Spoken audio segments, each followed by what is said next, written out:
How's everybody doing? Welcome back to another episode of JR Takes. As always, Ryan and I coming at you with the latest NFL and Seattle news. And unfortunately, after yesterday's series of games, we've been eliminated from playoff contention. And it kind of started on Saturday when the Cardinals couldn't finish the game against the Rams, losing 13-9, which was a heartbreaker. Trey McBride catching his what would have been his second touchdown of the season, second touchdown of the game. Ball bounces off his helmet, and, well, we all know the rest. So yeah, the end of the season is kind of lackluster, if you will, but it is what it is. I guess we'll have to go into the offseason with the draft in mind of only drafting offensive linemen. Yeah, I just want to reflect real quick on how we got here. First and foremost, the loss to the Giants. I mean, we were devastated after that game in our reaction video because we were so confident and, frankly, arrogant going into that game that we had a lot of egg on our face afterwards. But I knew from that moment on, I was like, man, with our schedule, this was a game we could not afford to dick around with. And we did. Second most consequential thing that happened was blowing it against the NFC West champs in the Rams in week 9 or whenever that was, because I think we outplayed them and just made 3 terrible mistakes and got stuffed twice with a yard to go in scoring position. If we just find a way to get a damn yard in 2 plays, we might be having a totally different conversation right now. That's definitely the pivotal moment of the season, I think. Even when we lost that game, I remember thinking at the time, we're going to look back on this game and this is going to make or break our season. Yeah, it was brutal. It was, and it looked like after we started going on a little bit of a hot streak there that we just needed one more loss from the Rams and it wouldn't have mattered, but the Rams just kept fucking winning. I mean, they were 1-4 at one point. It's crazy that we're sitting here and they've clinched with a week to go, and we now have a meaningless game to close the season out against them. But let's also be real. We got no fucking help or luck from the rest of the league this year. Holy shit. The Bills gave up 44 points to this team. The Cardinals were on victory's doorstep, and Kyler headshot his teammate with a football. No, Kyler blew up his entire team with a grenade.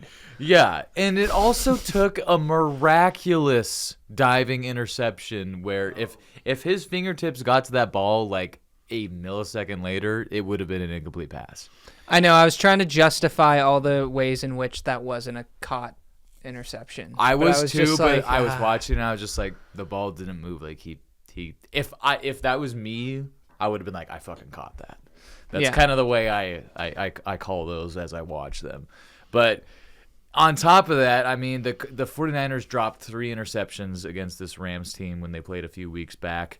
The Jets had multiple opportunities to do something against them. They've just fumbled their way through this 5-game winning streak here, barely winning these ugly, gross games. That's what I was going to say. It's really frustrating because the Rams have just looked off. Pretty much ever since that game against the Vikings that they won. I know they've been winning games. They were 5-0 in the past. The Bills game, they were the best offense ever randomly. But yeah, that's what I mean. It's it's so roller coastery with them even. I just never. You would have expected the ball to bounce our way at least one of those last 5 games they had, but it just didn't. Plus, how close the Seahawks got to beating the Vikings, that was rough. That was one of the toughest losses of the year, I would say. Because look, the Vikings have a chance to be the number 1 seed in the NFC this year, and we gave them everything we had.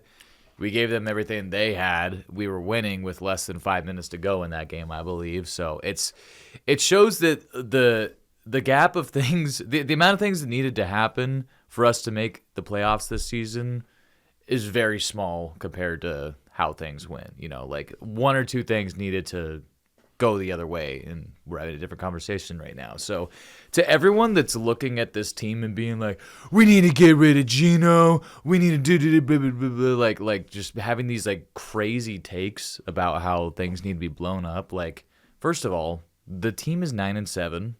The team has a winning record each of the last 3 seasons.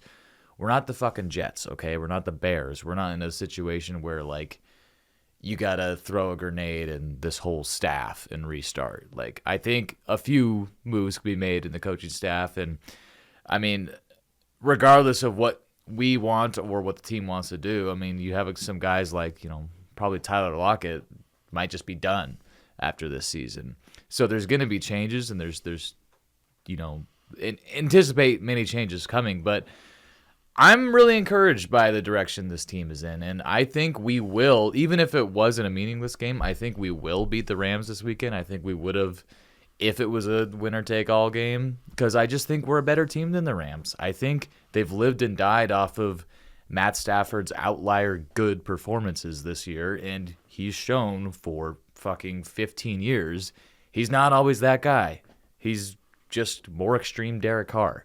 So it is what it is. Sometimes the ball just doesn't bounce your way. And, no matter what happens, we're locked into that 18th overall pick this upcoming draft. So if you're thinking, let's lose for better draft pick, first of all, loser bitch mentality. Second of all, there's no point. There's no argument to be made there. Can we even go lower than, what are we, 18 right now? Only if, the Bucks win and we lose or something. And the Bucks also don't make the playoffs. I think that is the only way. Yeah, and I just don't think – I think the Bucks are going to make it because I think Atlanta will lose next week. But anyway. And even beside that, you're going from the 18th to the 17th pick. Okay. Who cares? That makes no difference. Yeah. Yeah. I was also noticing because I was looking at the amount of picks we have. I think we have 8. Mm-hmm.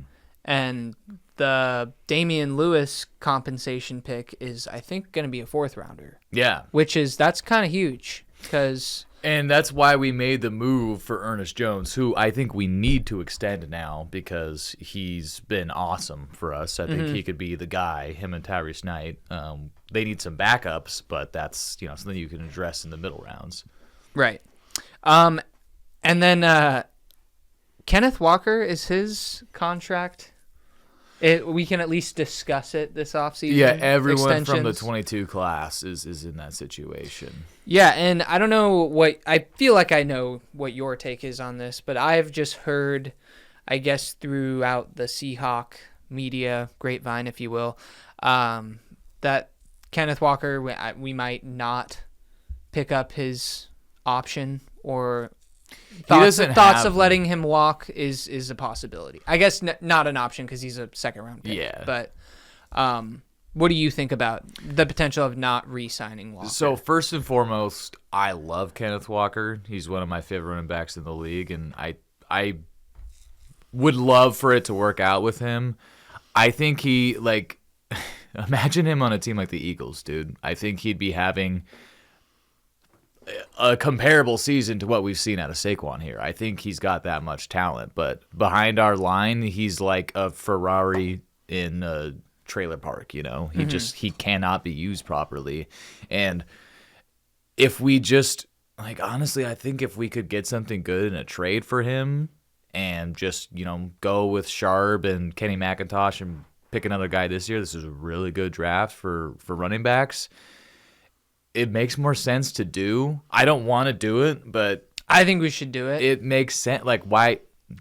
Sharp has shown that with just any sort of crease in an offensive line, he can get you 4 or 5 yards of carry and he scores.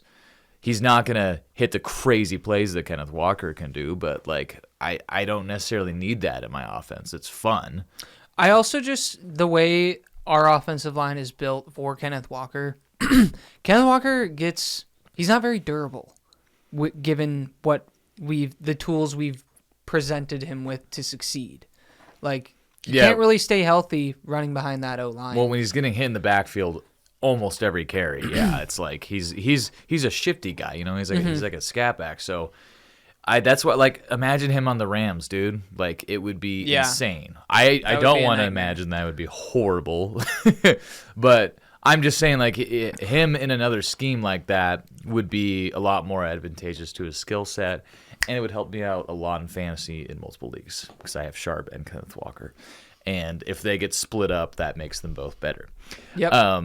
But yeah, we got some decisions to make for sure, and some of them are going to be tough because the Seahawks are projected to be like down there with the Saints as far as cap space for 2025 right now, as in we're going to be like negative $5 million right now. So they got some moves to make. Yeah. And a lot of Seahawks fans don't want to hear this right now, but one of the easiest ways they could mitigate that is to extend Geno for one more season and just split his cap up between this and like next year with an out in 2026 if, we don't move on. I mean, I don't hate that, but I just like be prepared for 9-8 again. I think if you have the cap space to go after the offensive line and make improvements, that he's not like cursed to play that way. He's had arguably the worst protection in the league this season, and the fact that he hasn't been sacked more and played worse. Like, I mean, look what Sam Howell did back there for a half. It was abysmal. I think if you move on from Geno, you're looking at someone with that amount of experience more than likely throwing the ball back for you there. And if your argument is let's go 4-13 and then maybe in 2026 get the top rookie, like, sure. But that's what you're looking at, in my opinion. Yeah, I guess I'm just like, I don't like disagree with you. I in fact, I kind of want to extend Geno and do all that, splitting his contract up. But I just feel like I think about it this way too. Like, we've been watching Geno play for 3 years, and we've been 9-8, at least all 3 of those years. Haven't really been a contender, and it's just like, do we really want another year of that? Banking on the hope that we figure out the O-line, and then it's a picture perfect world for Geno, and he can throw the ball around the yard. I just like, that is a very like hopeful way of thinking. I would say. I do kind of want, if we actually make good moves on the offensive line, like I think Mekhi Becton is his name, is going to be available this offseason as free agent. Like freeing up the space to go after a guy like that and just using the 18th pick on whatever best offensive lineman is available. Those two things right there. Maybe drafting a receiver this year as well with some speed to open up the offense a little bit more. I really think Geno could bring us somewhere, because if you look at things beyond just the touchdown to interception percentage or ratio, he's been top 10 in almost every stat this year. Like EPA per play, for example, it's a really good statistical measure for quarterbacks. He's top 10. And completion percentage, he's like top 5. Yards, he's top 5. So he can operate an offense. He's just got to get someone to like a red zone specialist, and then I think we're in business. But the fact of the matter is, like, if there were more QBs, like if this was last year's QB class and someone like, I don't know, what was somehow available in the QB market, I'd have a different opinion potentially. But besides getting Sam Darnold, who we definitely can't afford based on our cap situation, I don't know what you do besides draft Jalen Milroe at number 18 overall. Do you want to do that? I never said I wanted to do that. I didn't think you did, but I'm just being realistic here. You know? All I'm saying is, because I want to, I saw enough from Geno this season to where I was like, okay, yeah. Like, he can get it done. We just aren't giving him the tools to get it done, truly. Because, I mean, if you give any quarterback in the league that offensive line. Look at Jared Goff. Everyone thought he was ass. I mean, if anything, the last 3 years of NFL football has taught me is that developing quarterback takes a long time in a lot of cases. And the marriage of the system, the team, the offensive line, and the culture with the quarterback is way more important sometimes than even the quarterback themselves. Like, look what happens. What's happened with Bryce Young and Baker, Sam Darnold this year, Jared Goff, like Geno in 2022 in particular. All those guys at some point or another were written off and looked like they were going to be a bust or just out of the league in a few years. And that flipped on a dime once they got in a desirable situation. So I think the biggest thing we could really do for Geno or whoever plays quarterback in the offseason is just figure out a way to run the ball competently, because we are like the worst rushing team in the league in terms of like efficiency, I'm pretty sure. Yeah, I mean, look at last night, the Falcons-Commanders game. They were running the ball and utilizing Bijan so much in that game to help out Penix, and Penix was just leaning on that all game. And it was like, yeah, it would be nice if our quarterback had something to lean on so he didn't have to basically be the hero of our offense every game. Yeah. Or every game our offense plays well. Yeah, and it's like, I mean, like, I know we threw 15 picks this year, but Geno's going to end up throwing the ball like well over 550 times or something, like a rate that a Seahawks quarterback never has done before. So, yeah, it's a higher number than you'd like, but relative to the amount of attempts it's like actually not that high of a percentage, you know? Whereas, like, if you throw 300 pass attempts in a season and you get 15 picks, like, that's horrible. But another thing is, like, the passing touchdown number is kind of almost artificially low this year, because we've had a explosive pass play that's been down at the 1 yard line like 20 times this season, and that's part of why. Is that the actual number, or do you know? No, that's not the actual number, but I mean, we're like, the Seahawks are pretty high up in the league for rushing touchdowns, but they're like bottom 10 or so in passing touchdowns. Yet they're a top 5 passing team for yardage and like a bottom 3 rushing offense. So you see what I mean? It's like, this has just been a weird, outliery, unlucky season, frankly, with some things that have happened. And I think as long as we can retain enough of the core that's playing well right now, and, you know, tweak around the edges in the coaching staff and some other positions, like, I think this team is on the right direction for sure.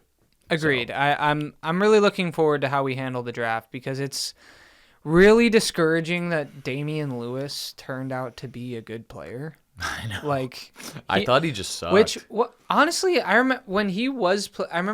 When I think it was like his first year as like a fill-in starter, he played really well. Yeah, because they had him at right guard, I think. Yeah. Or vice versa, whatever it was. Well, and then the next year, I think he might have gotten hurt or something, but he never really like played like he did that season again. It's because they switched him to the other guard spot, and that wasn't a natural move for him. Okay, yeah, because I remember being like, man, we let him go? That's really bizarre, because I felt like he was so promising early on, and then he's out of the building, and now, of course, he's playing really well for the Panthers. So yeah, I'm really, like you said, I mean, if we could get off-season, an O-lineman, free agent, and then maybe draft the best available guy at 18 or 19, whatever it is we are, that would be ideal.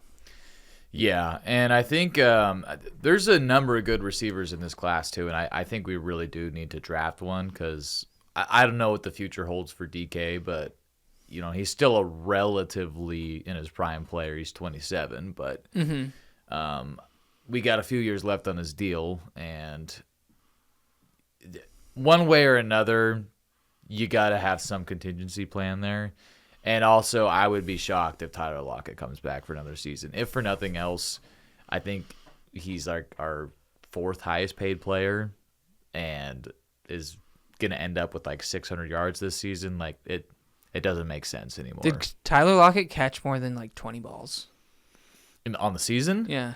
I think he has like 50 catches or so. Really? But he got almost all of his production in the first half of the season. Like, I was just gonna say, I haven't seen him like anywhere as of late. He had a couple big games in the early part of the year, but he's basically been like a 2 for 19 kind of guy since the bye week, more or less. Yeah. So, I mean, I know 20 is like hyperbolic, but it feels like it, Yeah. though. Like, it just, like, I mean, we're so accustomed to him making that over-the-shoulder catch in the corner of the end zone at least 6 times a season that... I mean, I didn't really even see his signature catch the ball and fall to the ground, which I did hear the other day on Brock and Salk. I haven't really listened to them that much lately, like in a while, but they were just talking about Ryan Grubb and the offensive scheme, game plan, and all that.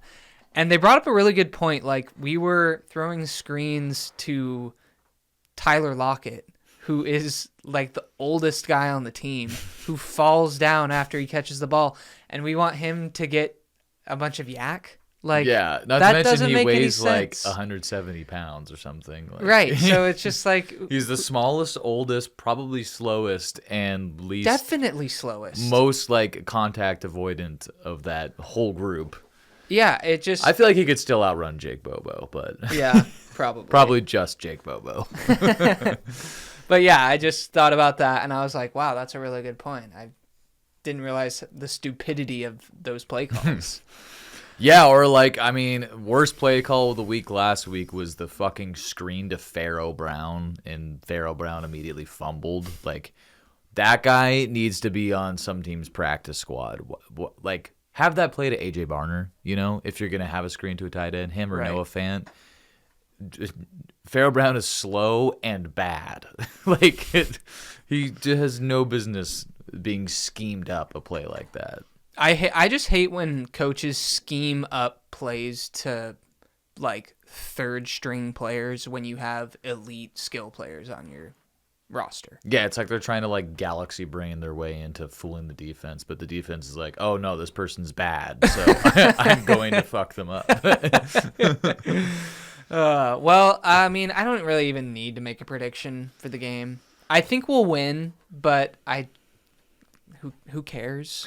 I want to just fuck the Rams up because I hate them and I'm mad and they're complete frauds and are destined for a first round bounce. There's no way they're making it out of the divisional round. I will make that prediction. Like, I would bet on that. You don't think so? There's no way the Rams make it to the NFC Championship. They got throttled by the Packers last time they played them, and I think the Vikings would beat them if they played again. Yeah, I don't know. I feel like the Packers are kind of the Rams are kind of like that dark horse team that could beat anyone.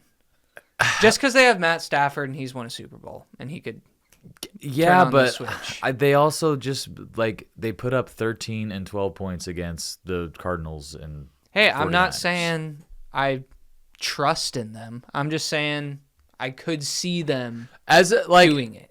As a dark horse candidate, like, I get it. I just think they're the worst NFC team. I think the Bucks would beat them. The Bucks are scoring at will right now. Yeah, the Bucks. I could see that too. I think the Bucks are kind of a scary dark horse team too. They're maybe the funnest team in the tournament because like no one thinks they're gonna do shit. Including me, but they're just fun to watch. Baker's fun to watch. It's a fun story. I mean, Mike Evans is still dominant, so you never know. Yeah, no. Do you want to just move on to? We could do good, mid, and the ugly. Of the season. Let's do it. I feel like this whole conversation was more about state of the Seahawks, looking towards the future. But yeah, I mean, I already said I think the Seahawks are going to beat the Rams, and score doesn't matter anyway. So let's move on.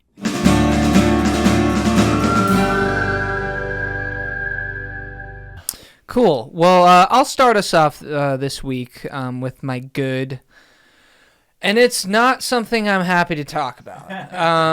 The Chiefs just look unbeatable again. They're doing what they do every fucking December and just, like, flip a switch, and they're just elite. They're, like, on another level compared to all the other teams, even the other AFC teams that I think might be able to give them a run for their money. But they just, like, I mean, I was wondering if the Steelers could keep up with them. They cannot. Russell Wilson, I mean, they even had George Pickens back, and I think the first couple weeks of Wilson and the Steelers was a cool story, but I think the deep ball, it can only last so long. If that's the only thing you can do on offense, teams are going to find a way to stop it, and I kind of think that's what's happening to Russ. There's just a big talent gap between the Chiefs and the Steelers, especially on the offensive side of and the Steelers defense isn't playing good right now. They're kind of getting torched out there. Yeah, so the Chiefs look scary again. I'm not happy to say it, but they're my pick to win the Super Bowl. Spoiler alert. And then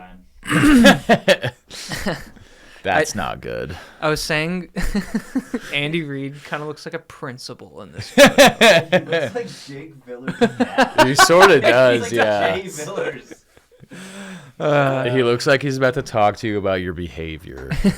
Yeah, that just screams principal. Yeah, no more talking in science class. And then for my mid, I kind of approached this week as like a rounding up all of the teams on the season that I think fucked up this past week. And I got the Cardinals, the Colts, and the Texans. Cardinals, for obvious reasons, they are mid. They're the definition of mid. They can't win any big games at all. And they are the reason why we're the reason why we're not making the playoffs, but they're the second reason why we're not making the playoffs. So fuck them, they're mid. And then the Colts, they have their fate is essentially in their hands. They just had to not lose to the worst team in the league and to get bounced from the playoffs, and of course they could not do that.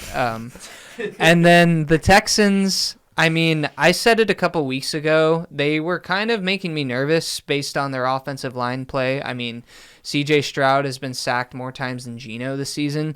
And, I mean, to only put up 2 points on Christmas Day, I think they're a dead man walking as far as teams go entering these playoffs. I think they're going to get bounced immediately no matter who they play. They could play the Steelers. It doesn't matter. I think the Texans are in deep trouble.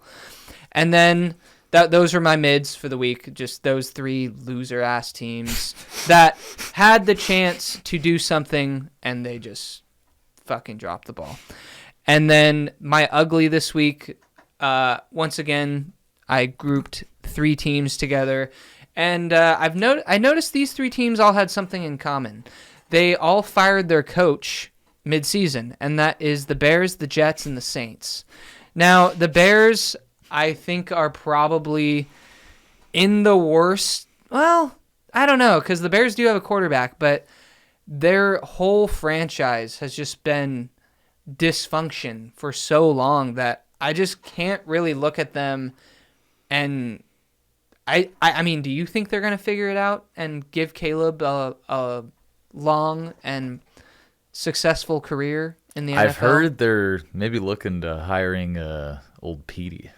Yeah, I think that would be... And I think that could help turn their culture around. I think that would be the move for the Bears because... But they're also the Bears, so they're going to hire some moron probably that's just going to continue the carousel is my prediction. Yeah. The Bears just...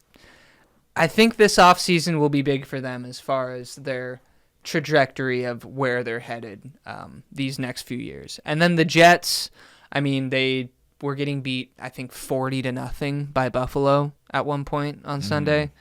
I don't even need to waste any more breath on them and how bad they've been this year.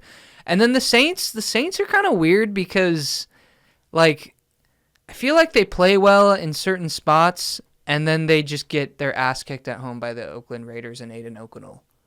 So it's just I honestly forgot they were playing the Raiders this week. Well, yeah. And the Saints have good players on their defense too, like Cameron Jordan. He's still playing in an elite level, but I just until these 3 teams, I just feel like these 3 teams, and I couldn't believe the Saints have 5 wins. That's crazy to me because I think they are one of the worst teams in the league. Well, remember they started the season off 2 or 3-0 or something, and were blowing everybody out that they were playing. Yeah, and really the only guy I think that makes them relevant and stay in games is Alvin Kamara, and he wasn't out there on Sunday. So yeah, those are my 3 teams. I think the Saints have the easiest path to turn it around, because I mean, the rattlesnake, I don't know if he's their answer, but he's done some things. It'd be great for me if they stuck with the rattlesnake for at least a few years, that's for sure. So yeah, those are my ugly. Just the Bears and the Saints, though, are the ugliest of the three. Yeah, well, there's going to be some common players here for me. For the good, I have a guy we were just talking about in Baker. I just think it's awesome the way him and the Bucs are playing right now, putting up 40 points. He's putting up over 40 touchdowns in total this season. He's a little bit more of a gunslinger than the guys in the MVP race, so he's not going to be in those conversations. But he's having a comparable season in a lot of stats to those guys. So I think, for someone that I in particular wrote off just 2 years ago, it's really cool to see. For the mid, I have a team that you mentioned too, the Colts, getting absolutely torn apart, ripped a new asshole by Drew Lock. 5 touchdowns, best game of Drew Lock's career by a mile. When you have everything, put the backpack on. When you have everything to play for your playoff life, and you come out and just get fucking steamrolled by the worst team in the league, so bad that Giants fans are miserable because they just fell out of the number 1 pick slot all the way to like the number 6 team because there's so many shit teams in the NFL this season. That's pretty fucking mid. And it's the only reason why the Giants aren't in the ugly probably for the season. Ugly for me is Aaron Rodgers having one of the worst QBR performances since that stat became a thing. So out of nearly 10,000 games, he just had like the 9,950th best game. So one of the worst games ever. Long story short.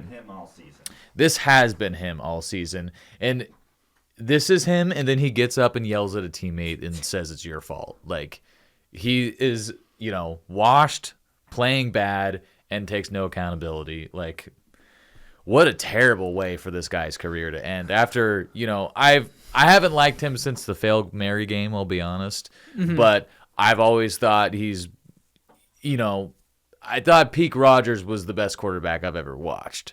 And for his career to go out this way, it's just like sad, and it's fucking ugly. So he gets the ugly this week for me. Yeah, totally fair. Those were some pretty ugly ass performances by Aaron Rodgers and the Jets. Yeah, I guess that's kind of a wrap up on our good, mid, and ugly season. Just because Week 18 is so. Maybe we could bring it up through the playoffs just for fun. Yeah. Why not? It's a fun segment. Which, speaking of playoffs, I guess we'll just segue right into our next segment of the playoff picture predictions. Oh, you got the Vikings taking so you think they're going to win in Week 18? I do, yes. You think the Lions are just too injured, or? No, I just think Sam Darnold is too good. He is, I can't believe how good Sam Darnold's playing, because I don't think it's a fluke. No, I think he's like the poor man's Josh Allen right now. He's playing that good. So. What a wild season. I know. I never thought you would say that, and I would be like. Yeah. So I was at a Seahawks game versus the Panthers 2 years ago when they had Sam Darnold, and it was like one of the grossest games I've ever watched. The Seahawks lost, but Sam Darnold just threw 13 checkdowns, and that was enough to beat us. I remember that horrible game. Nothing too crazy in my NFC. Well, besides the Vikings being the 1 seed, I got Vikings 1, Eagles 2, Rams 3, Bucks 4, Lions, Commanders, Packers. Yeah, there's not actually too much different between our brackets, really. I kind of hated the way my bracket turned out because you have green against green, red against red, and blue against blue. And it just kind of bothered me. That is ugly. I think in your bracket, if that ends up happening, the Rams are absolutely fucked. They're kind of fucked either way if either one of our brackets turns out, because having to play the Vikings or the Lions in your first round, like, two of the best teams in the NFC. They are currently the best two teams in the NFC. Well, they would have to play them both no matter what because they're Yeah. the 7 seed. So they would play one of them and then have to play the other one the following week. So they would be screwed. Yeah. I think their only way out is if the Falcons somehow make the NFC South division champion. But I don't think that's going to happen. I think their last chance was yesterday. And Penix, I mean, on the bright side for the Falcons fans out there, Penix looked awesome. His touchdown throw to Kyle Pitts was like made my eyes explode like the cartoon wolf because that was some insane velocity. That's the kind of throw that only a handful of guys out there can make. And to see a rookie do that in his second start on 4th down against a playoff team with everything on the line was just like really impressive to me. Well, that was the thing with Penix is he was always ready day one. I mean, he already played in big games in college. Yeah, it just makes the Cousins contract seem so dumb. It's like they just signed him so nobody thought they would draft Penix and move ahead of them. They paid $40-something million to trick everyone. And completely defeat the purpose of having a rookie QB contract. Michael Scott fucking did.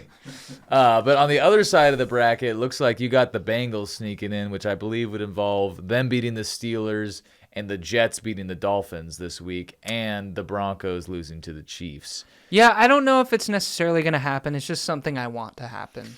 Because I think the Bengals are the only team that can beat the Chiefs. I wanted it to happen too, so I was kind of trying to play God and make it happen. But then I got to seeing that the Jets needed to win a game against the Dolphins, and I was just like, no, I can't pick the Jets to beat a college team right now the way they're playing.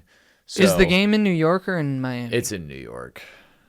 Really taking a December Miami team?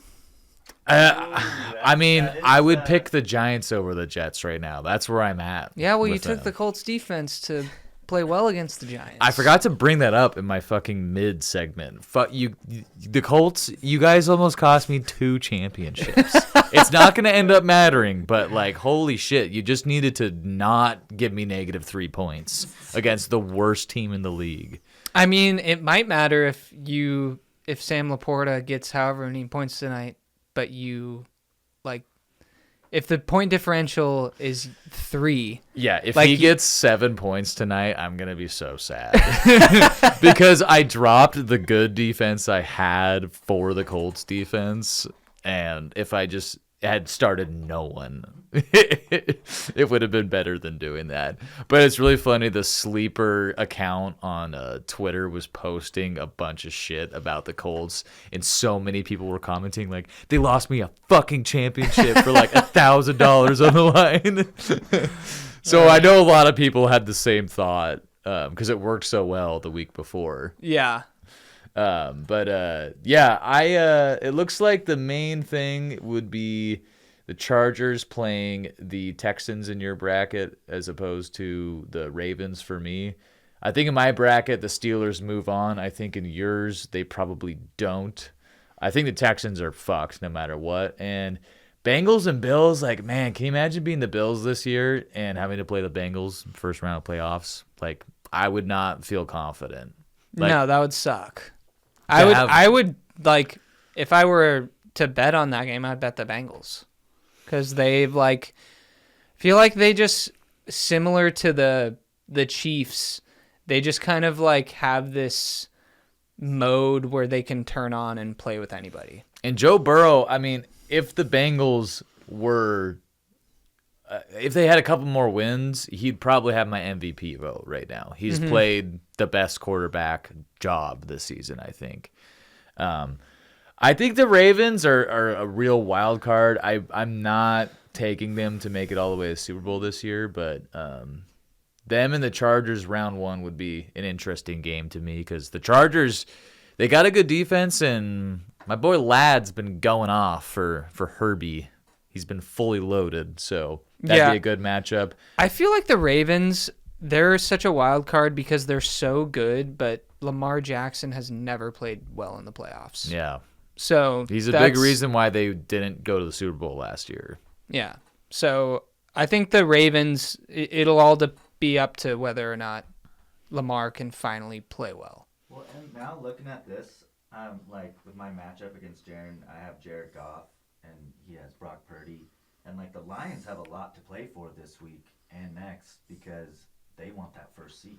Well, actually, this week doesn't matter for them at all. Yeah. Because next week, if they beat the Vikings, they'll have the tiebreaker over them, even though they'll have the same amount of losses. But here's an important thing to remember for what you just said. Dan Campbell played all his starters to their fullest He does play more like a power. college football coach. Yeah. He wants to bring the fucking hammer. 2 years ago, for the Seahawks to get to the playoffs, we needed them to win a meaningless game for them against the Packers on the road, and they did it. So, I wouldn't worry about the Lions and putting out effort if I were you. Yeah. But yeah, it's going to be a really interesting postseason. I really wish we were in it because I think we could win a wild card game this year had we made it. That's about as far as I thought we could go. So, I mean, our season's ending 1 week early, in my honest opinion, but it would have been fun. You only make the playoffs, and we've only won one playoff game in the last 8 years. Well, and I think these past 3 weeks were kind of an indictment on what this team is. Mm-hmm. Like, we had 2 tests, Packers and we game failed them both. Especially. And then we kind of, cheated and passed on our 3rd test in the Bears matchup. Like, we shouldn't have won, but we somehow did. We didn't win. The Bears, did everything they could to lose that game. And That we game were was just like, so all right, foul. I guess we'll take the dub. Thanks. That game was so foul, I've kind of already thrown it out of my memory banks. Yeah. Because it was just okay, we won. That's all I have to say about it. All the staff, though, think they're lucky stars we won because imagine how much heat would be on just that. Of course, Mike McDonald would be fine, but Mike McDonald might be firing people. I don't know. Yeah. I don't know. Yeah, it's hard to say. But yeah, I guess we'll once this actual bracket gets set next week, we'll have to look back at this and then make some playoff predictions. Yeah, right. I'll You should do one too. Yeah. I will, for sure. Yeah. Put $5 on it. Yeah, why not? JR takes tournament. It's funny because when you make a bracket like that, you can technically be completely out of it in 2 weeks if you're just wrong. I think the first year we did these playoff prediction brackets, that happened to me.